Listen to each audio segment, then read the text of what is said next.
बिस्मिल्लाहिर्रहमानिर्रहीम। अस्सलामु अलैकुम वरहमतुल्लाहि तआला वबरकातुहू। दोस्तों, पन्नी कथ हेथ बेय्य हाजिर। आज छु सानि कथि हुंद उन्वान पोज।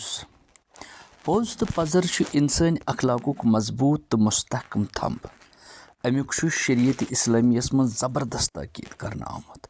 कुरान मुबीनस मज छु इरशाद बारी ताला या अय्युहल्लज़ीना आमनु तकुल्लाह वकूनु मअस्सादिकीन। सूरह तौबा आयत 119। यानी ऐ ईमान वालो अल्लाह तालस खुचियो तो पजियारिन दियो साथ। यह आय मुबारक तालीम दिवान जे पजर बनयु पन्ने जिंदगी हुंद शुआर तो तिमन लुकन हिंद सोहबत करियो अख्तियार यम पजियर तो रासबाज आसन। तिक्याज सदाकत छे ईमानुक रूह तो किरदार कन कन। युस शख्स पजर पानाव तस छु अल्लाह ताला सन्ज कुर्बत तो तसंज रजा हासिल सपदान। बे अकिस आय करीमस मज अल्लाह तबारक व तआला पजरिच अजमत येमि अनमान बयान फरमावान लियजज़ियल्लाहु सादिकीना बिस्सिदकिहिम। सूरह अल अहज़ाब आयत 14। ताकि अल्लाह ताला कर पजियारिन तेहंदे पजरुक बदलाता। येमि आय मुबारक तल यह हकीकत वाजिह सपदान जे पजर छन फ़कत अख अखलाकी खूबियस बल्कि अख सु वसफ युस इंसान बुलंद मुकाम अता करान छु।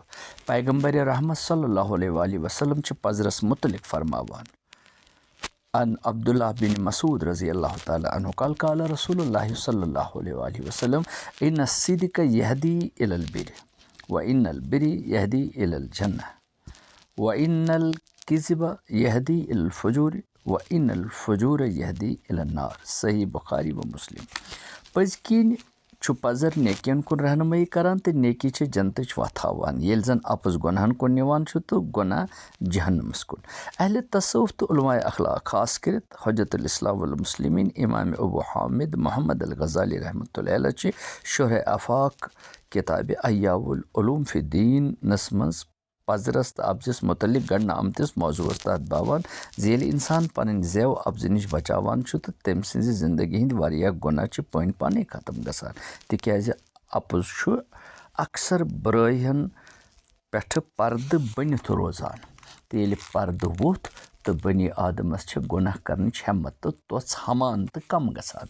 तारीख इस्लामस अंदर छु अकिस नौजवान सुंद वाक़ मिलान जे सु गो कस्ताम बुजुर्गस निश इस्लाह मुख अर्ज कोरुन जे कोठ छु वारियन बुराइयन हुंद खोगर तो छु वारियन गुनाहन हुंद मरतकिब सपदान तो कोठस करियो नसीहत मगर सारी बुराई हेक न बयक लख्त त्रवित।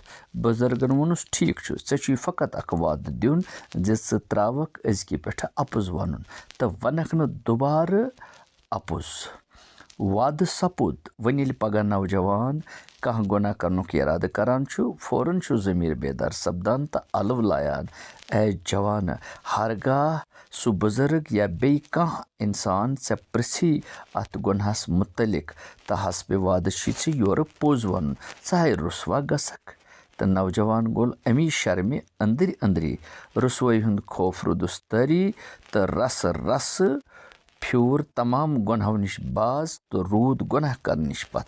गोया ये नन्याव जे पजर छु बनी आदम सन जिंदगी शेरान परान तो अपुज छु इंसानस बुराई हिंदिस खोडस मज त्रावान सु त दक दित। लिहाजा छ अकिस मोमिन सन शान जे सु थावे पन्न जेव अब्ज निश महफूज तो कर हर हालस मज पोज वनुन इख्तियार। अवे फरमावन कशुर वाज खान शेख नूरुद्दीन वली रहमतुल्लाह ताला अलैह दपन पोज दपुन छी नार द्राव सोन जन पोज दपुन छी नार द्राव सोन जन मोर अरनि गाश जन प्रे अपुज दपुन छी बुथ असुन जन यम न फल वो तस क्या बे। वली दोस्तों अहद करो जे अस वनो न अपुज हर हमेश करो पुज इख्तियार बनो रास गुफ्तार तो रास बाज तो रोज़ो पजरस पेठ कायम तिक्याज रब करीमन फरमो लानतुल्लाह अलल काज़िबीन अपज यारन पेठ अल्लाह ताला सन्ज लानत।